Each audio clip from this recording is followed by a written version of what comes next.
Hello there. What is up, everyone? Hybrid Tour Reviews here, and the year 2025 is coming to an end. It is December 26th at this point. I hope everyone had a great Christmas. We have a couple of days left to prepare for 2026, to reflect on 2025, and as a action figure content creator, it is my honor and obligation to make a top 10 figures of the year video. So, I will say what I have said every year the last couple of years. The Black Series has been cooking this year. This list is very difficult to make. It has been difficult to make the last several years. Hasbro has really been doing a great job of listening to the fans. They are making a lot of characters that we have been seeing on the most wanted lists, and they have been doing them generally to a very high degree of quality. There has not been a better time to be a Black Series collector than 2025, I gotta say. And 2026 upcoming with all these new shows. We have the new Mando and Grogu movie. Man, if the figures next year are half as good as they were this year, 2026 is still going to be a very good action figure year. So, with that said, I'm going to get into my honorable mention. I only have one honorable mention. When I was sitting down and I was coming up with my 10 figures, I was just scrolling through everything I reviewed this year. I made a list of what felt like 10. It was 11, so I'm coming in with the honorable mention of the Separatist Commando Droid. This droid is a droid that we have wanted for our Separatist shelves for a very long time, and Hasbro cooked when they delivered it. He looks very good. His articulation is excellent. His blaster is everything you would want it to be. The only reason I couldn't bring myself to push him into the top 10 ultimately is his Vibro Sword has that weird purple hue to it. I'm not a fan of that. Otherwise, everything on this figure is something that I like. I consider the Commando Droid to be a very good figure. It's not better than the Super Battle Droid, so that must mean it is the second best Battle Droid variant in the line. So I very much like this one. I think if you haven't picked him up yet, you should pick one up too, because you probably will also enjoy him. Now that I've gotten my honorable mention out of the way, let's go ahead and get started with my top 10. In spot number 10 is the Walmart exclusive Revenge of the Sith 20th Anniversary Clone Commander Cody. This figure is a figure that I have been waiting for a long time. I have wanted a new and improved Commander Cody since the first Commander Cody came out in 2014 in the blue line. That figure was very much a fail right off rip, and it was a character that I really wanted to see them redo because I do like the 212th. They're no 501st, but the 212th is a perfectly acceptable like fourth place Legion, and I needed a good Commander Cody. When we had that 2020 sculpt come out a couple years ago, I was excited for it, and it took them a little bit, and it came out on the 2023 sculpt, and I think that's even better. And ultimately, this figure just really packed an infinite amount of punches. He has that really cool retro card. He comes with the hologram of the Emperor. He has that new belt that has the peg hole on it so he can wear Obi-Wan's lightsaber when he loses it in the Battle of Utapau. It's just, he comes with a bunch of really cool stuff. He's ultimately so high on the list in spot number 10 because Hasbro couldn't be bothered to give him a unique face sculpt. If you're going to do the removable helmet to show a face, you may as well actually give him a correct face sculpt with his scar, with the cut across his right eye, and without doing that, kind of defeats the purpose of the face sculpt altogether. However, I don't have any of my clones on the shelf with the helmet off, so it doesn't matter ultimately all that much. Just if you're going to do it right. And that's why Commander Cody is my spot number 10. In spot number 9 is Princess Leia Organa as she appears in Star Wars A New Hope. Now, when that original Leia came out in the soft goods dress, I didn't really hate it. I'm a soft goods fan. I thought it was fine. And when they archived her and they gave her that better photoreal likeness, I was like, hey, this is peak. It doesn't get any better than this. I'm normally not a fan of getting, rubber goods instead of soft goods. So when this figure came out, I was like, you know what? I need to just take a look at it. And I gotta say, it's one of those rare exceptions to my rule. This figure makes that old soft goods dress look oh so bad. She looks amazing. She has an amazing Carrie Fisher likeness. The articulation is very, very good. It's a little bit limited in the legs because they are reusing the old legs, but they're under that rubber skirt. You don't really see them anyway, and that rubber skirt itself does a little bit of the articulation hindering itself. But as long as you're not trying to put her in a sitting pose, she does everything you could want her to do. This figure is oh so good. I love that she has the swap out hood piece so you can have her hood up. It's sculpted to lay very nicely against her unique head sculpt, being that she has the twin buns. And it's just a very, very good figure. This is one that if you are in any way an original trilogy fan, I think is a must-have for your shelf. I thought I liked the Archive old one. I really did. I no longer do now that I have this one. So let it replace that old one on the shelf. Your A New Hope shelf will thank you.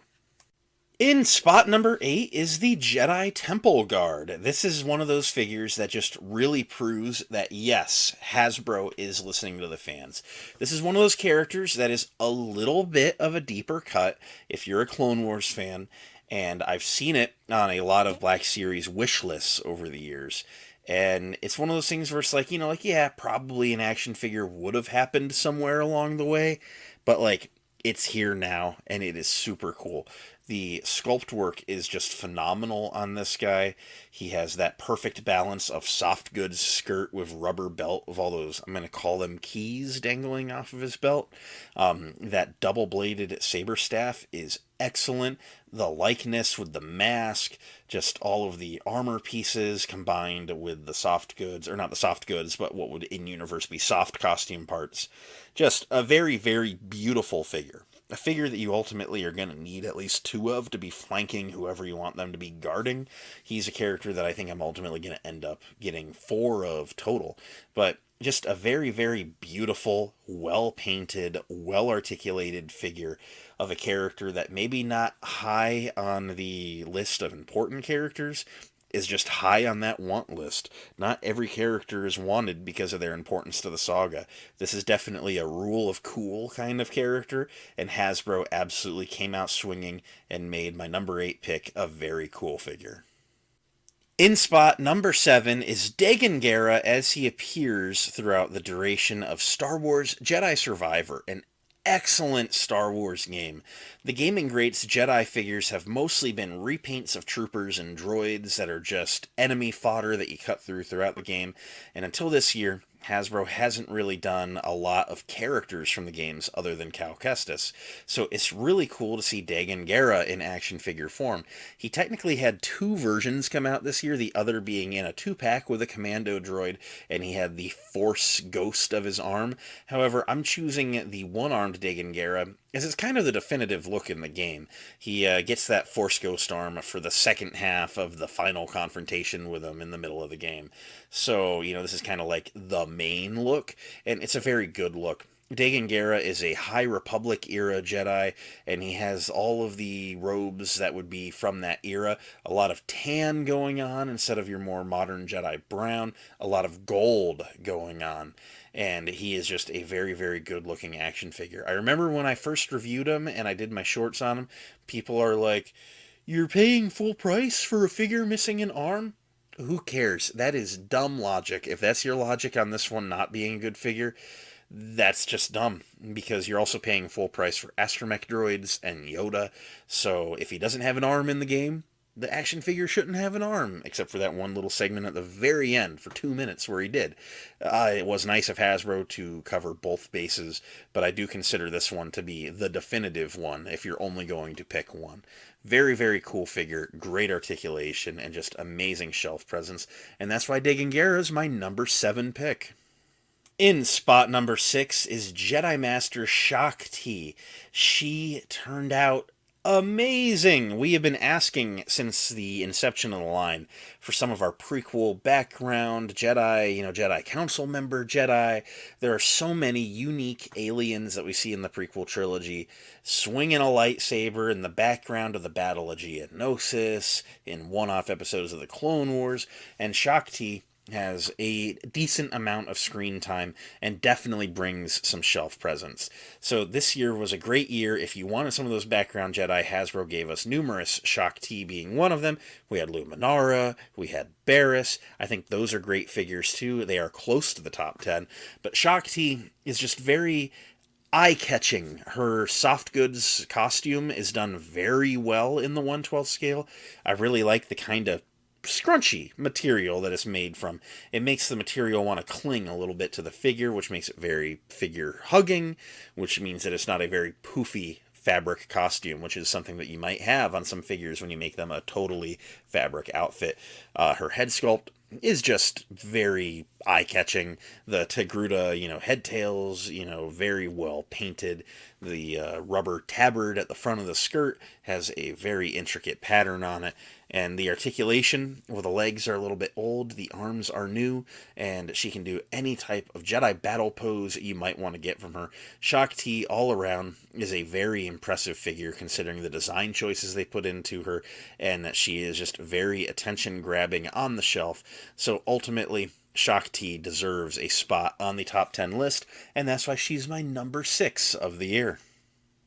As we get into the middle of the video, I'm going to take a brief pause from my remaining 5 favorite figures of the year, because even in a year as great as 2025 was for the Black Series, there were a couple of figures that came out throughout the year that are rather disappointing, and I've ultimately decided to make a little segment in the middle here talking about my 3 most disappointing figures of 2025.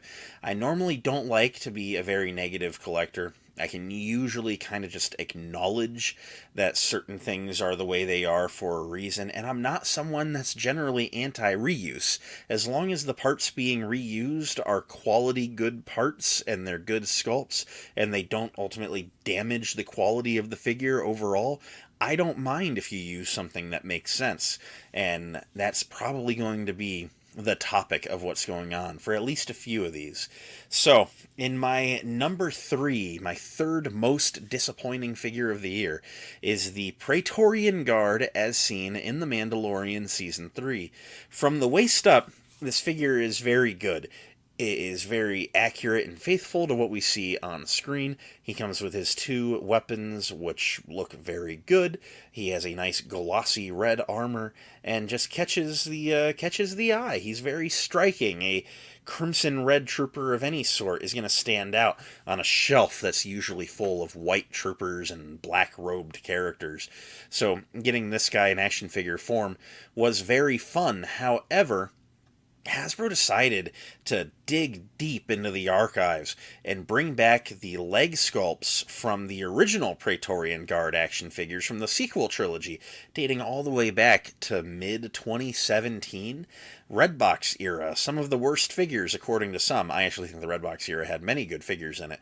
But the issue here is they take those Praetorian Guard legs that came out, and then they decided to re-sculpt the thighs.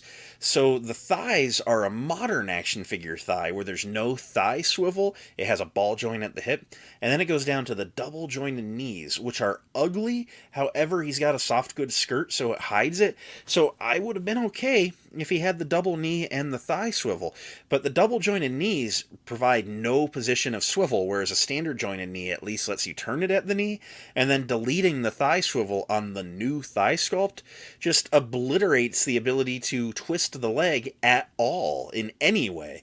It's a really frustrating figure to pose because of it, and I just really don't like how this one turned out. He's one that, there's 3 of in the show, and I've picked up 2, and I'm really struggling with the thought of picking up a third one unless it's on some sort of deep discount. I know some people are finding this one at Ross, and I've been keeping an eye out. I really don't think I want to pay $25 for a disappointing figure, and I really hate calling anything that Hasbro's done this year disappointing, because there's a lot of really good figures. In my disappointment number 2 spot is Luke Skywalker as he appears in Star Wars A New Hope.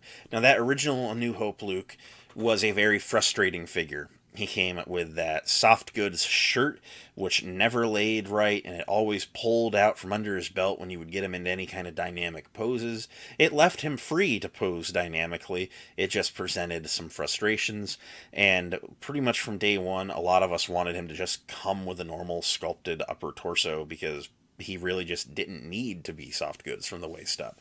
And I will say, from the neck down, this new Farm Boy Luke is a very great action figure. I love everything going on. The big issue here is the likeness. Mark Hamill, everyone knows what Mark Hamill looks like. We all have a mental picture. It's very easy for an action figure of Mark Hamill to kind of hit that uncanny valley of they're trying to make it look like Mark Hamill. But generally speaking, Hasbro has been really getting good on his likeness, whether it be the Dagobah training Luke Skywalker or the newer Mandalorian or Return of the Jedi Luke Skywalkers. It's not a perfect likeness, but it's kind of in that 80 to 90%, good enough range. And then this figure comes out, and I gotta say, the likeness on it is just really a miss. Beyond the hair being a wrong color and the wrong hairstyle, and just the whole general looks like Justin Bieber aesthetic of it, I just really don't know what they were going for here. From the neck down, it's a great action figure, but that head sculpt leaves a lot to be desired, and I really hope that this figure gets revisited in 2027 for the 50th anniversary of both A New Hope and the Star Wars franchise in general, because we as collectors deserve a better Farm Boy Luke than this. And again, the body's great, but that head sculpt, whoever sculpted it needs to not be doing head sculpts going forward. At least not for Luke Skywalker, because this is sad and disappointing. And then my number 1 most disappointing figure of 2025, and it's double disappointing when I share more, is Anakin Skywalker as he appears in his Clone Wars armored flashbacks from Ahsoka Season 1. Now, a lot of people don't like that his costume is done in the soft goods. That does not bother me. I'm okay with these soft goods. They look good. They don't really affect the articulation in any kind of negative way. The likeness on this Anakin is phenomenal. I love that. However, they've reused a bunch of pieces from the Clone Wars Anakin that we got way back in 2020, was it? Or was it 2021? That Target retro card one. And it's just frustrating because there's a lot of dated articulation on that, and it features another reuse of those Anakin Skywalker legs from the Orange Line Anakin Skywalker all the way back in 2013. They have gotten 12 years of use out of these legs, and they did not look good in 2013. I remember when that Anakin came out, the consensus on all the reviews was, this figure kind of sucks. And Hasbro will not retire these sculpts. And it's frustrating, and this guy looks horrible. And I ultimately upgraded my Clone Wars Anakin because at least this one had a Hayden Christensen likeness, because they made a weird choice on that old one. And it's just immensely frustrating because I want a good Clone Wars Anakin on the shelf. And then Hasbro comes along and kicks me in the nuts because a month later, they release a new Revenge of the Sith Anakin with a head-to-toe new sculpt with new versions of these legs that don't have the horrible, ugly, gappy, double-jointed knees. Just what? Why delay this figure? Reuse the parts from this new Anakin. Why are you going to sculpt a new Anakin and then just not use that sculpt for anything else? You're working on this new tooling. Don't try and squeeze one more use out of the crappy old one from 12 years ago. Just wait a minute and use your new tooling twice. What is going on here? What a terrible, terrible choice on Hasbro's part. I really despise this figure. This one was the biggest disappointment of 2025 for me. And it really hurts me to say that because Hasbro really did a lot of great stuff this year. And it just really sucks that in a year that we can get great figures like the next 5 we're going to get into, we have figures like this that are just immensely disappointing. Anyway, That was my 3 most disappointing figures of 2025. Let's go ahead and get ourselves back into a happy place and go through the 5 remaining best figures of 2025, according to me. Getting back into the vibe of the top 10 best figures of the year, the number 5 most best figure on my list is the Black Series Deluxe Savage Opress. This figure is amazing. Sometimes on these deluxe figures, they don't do the best job of making you feel like you're truly getting a deluxe premium item.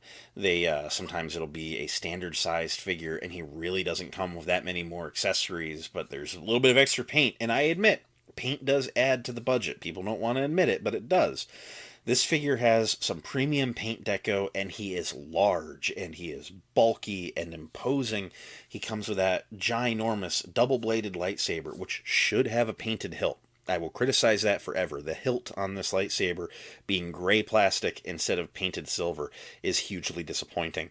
But he comes with his ginormous double-bladed lightsaber. He comes with that ginormous Jedi whacking battle axe, and the articulation is just superb. I was so excited for this figure that I actually picked up a factory leak one on eBay that didn't have all the paint on it, just so I could take a little bit of an early look. 2025 was the year of Savage Opress in the Black Series. What an immensely amazing figure. I look forward to the day that we get a reissue where he has that prosthetic right arm, and he's just going to be oh so fun to pose when that comes out. But this figure is a goated figure, one that I say is a mandatory for your shelf if you are in any way a Clone Wars fan. Just what a great figure. Do not let this one slip you by. This one is going to be expensive on the aftermarket someday. So track down Savage Opress. Just a perfect example of everything that you would like to see in the Black Series Deluxe line going forward. In spot number 4, we are talking about The Stranger, or Chimere. We're going back to before the prequel trilogy on this one, to the time of the Acolyte. Chimere, or The Stranger, is definitely one of the most impressive parts of that show. I am an Acolyte fan, but the storyline of Chimere is just a very thought-provoking, the Jedi might call me a Sith, is just a really cool line. I'm personally a fan of the show. I think the majority of the Acolyte figures are pretty good, and Chimere is no exception. This is, I believe, one of the very first, if not the first, Black Series figures to feature a swappable head instead of a removable helmet. That's something that I don't necessarily want to become a norm, but I gotta say, it does keep the proportions of that helmet very, very nice. He comes with this gimmick where his lightsaber splits in half to make a full-size saber and a Shoto. Just really, really cool stuff going on here. The likeness to Manny Jacinto is very, very good. And I love that he comes with the rubber outer cloak that you can remove, and then there's a soft goods version of the same outer cloak underneath of that, so you can take it off if you want them all in soft goods, how I generally prefer to keep my figures. And then you can take that off, and then you get him in his tunic with the baggy pants, sleeveless look. He has a couple of looks that he rocks depending on what episode of the show you're looking at, and this figure can do them all. He is so very good looking. And yes, I mean handsome and just the figure itself. So, just an excellent action figure. If you are in any way a fan of the Acolyte, or if you just like really good Sith action figures, because the Jedi would call him one, I guess, The Stranger is a figure that a lot of obvious effort was put into, and you would probably enjoy putting on your shelf. That's why he's my number 4 of the year. In spot number 3 is Jedi Master Obi-Wan Kenobi as he appears in Star Wars Revenge of the Sith. Much like Anakin Skywalker, this is a character that we saw a version of all the way back in the Orange line back in 2013, and Hasbro just has refused to revisit and redo for the last 12 years. But finally this year, Hasbro answered the call and gave us a beautiful upgrade to one of my favorite Jedi Masters. This Obi-Wan features an excellent likeness to Ewan McGregor. He has his bright blue lightsaber. He has his tan robes you see him rock throughout the duration of Revenge of the Sith. He has modern articulation, everything you could ask for as far as modern action figure posability in Star Wars The Black Series. This Obi-Wan has in droves. This is a character that I have been waiting for a long time, and a part of me, while frustrated we had to wait so long, is happy we waited so long, because as said, everything new in 2025 in the Black Series, all these new ideas they're having, are generally the right ones, and this figure really feels like he's a cut above the rest as far as quality, likeness, articulation, sculpt. Everything that Hasbro does well at, they did peak work on this Obi-Wan Kenobi. And that's why he is very deserving of the number 3 spot on my top 10 of the year. Just what an amazing position for an amazing figure. Here we are, the penultimate spot, number 2, and in my number 2 of the year position is Ezra Bridger in his Peridea outfit from Star Wars Ahsoka Season 1, and what a deserving figure. So, Ezra Bridger is one of my favorite characters in all of Star Wars. I'm a ginormous Rebels fan, and Amon Esfandi is a very nice guy who I've met at a number of cons now. So maybe there's a little bit of bias here, but shut up, it's my list. And this figure is a very good figure. He has an excellent likeness to the very handsome Amon Esfandi. The outfit is recreated beautifully. He is wearing that kind of space hermit, raggedy red robes. He has the chainmail under tunic, which is made of the Stormtrooper dog tags I think I'd seen in a behind the scenes thing. He just has a very complicated, layered costume that Hasbro sculpted incredibly well and then managed to hide some beautiful articulation in. And they gave him his new blue bladed lightsaber he built on Peridea, and just the likeness is great, and it just looks like him. And I look at this action figure and I get in my feels a bit, because Ezra Bridger has finally come home, both to our galaxy and to our shelves as collectors. And Hasbro put some amazing effort into him. And I love this action figure. I love this version of the character. There's just a lot of love to be had here from me.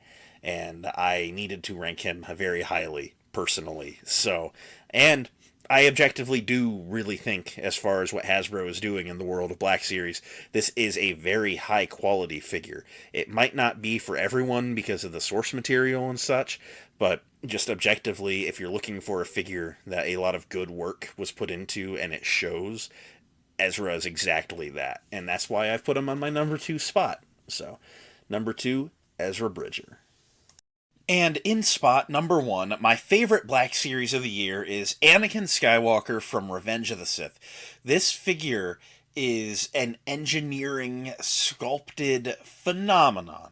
The Jedi robes as a costume, with the wide tabards over the shoulders, really makes for a design that's very easy to be a very restricting action figure. The majority of the Jedi figures have a butterfly joint, but it doesn't have a lot of forward and back range. It just does what it can. Whereas this figure has everything done as overlays, pieces move out of the way. He is so easy to pose. All the joints are buttery smooth. The likeness is phenomenal. It's just I just have a Hayden Christensen on my Black Series shelf. It's great. Just such a fun figure. I love everything about this. It's probably partially just because of like the fading disgust of that old Black Series Anakin that's been on the shelf since 2013 that wasn't good when it came out. But this figure is such a refreshing thing. I love it. It's an engineering marvel. Hasbro has outdone themselves and raised the bar somehow even higher than it already was. And this is just a beautifully, beautifully done figure. This is what I'd love to see from everything in the line going forwards. The standards have been raised, but that's just what it is. It was that kind of year. 2025, we had a lot of great figures. Wow, this list turned out to be quite a doozy. We are ending the year on a rather long video, and I hope you came in here with a bunch of time, and I hope you enjoyed listening to my top 10 of the year. I hope you guys all had a good year. We are looking forward to 2026. 2026 is looking very bright, at least in my opinion. So, what are your thoughts? Am I anywhere near the mark on these? Am I just high on spice and don't know what I'm talking about? What has been your favorite figure of the year? What has been your least favorite figure of the year? Fire off in the comments down below. Keep it chill, keep it respectful. These are all opinions, but let's have some fun conversations. Let's look forward to the future. It is bright. May the force be with each and every one of you. And again, thank you all for watching my content. It means the world to me that anyone ever does, and I just hugely appreciate everyone that spends their time watching some hybrid toy reviews. The future's going to be bright. Big things are coming next year, so hang around. We'll see you then. May the force be with you, and have a good day and a good year. Bye.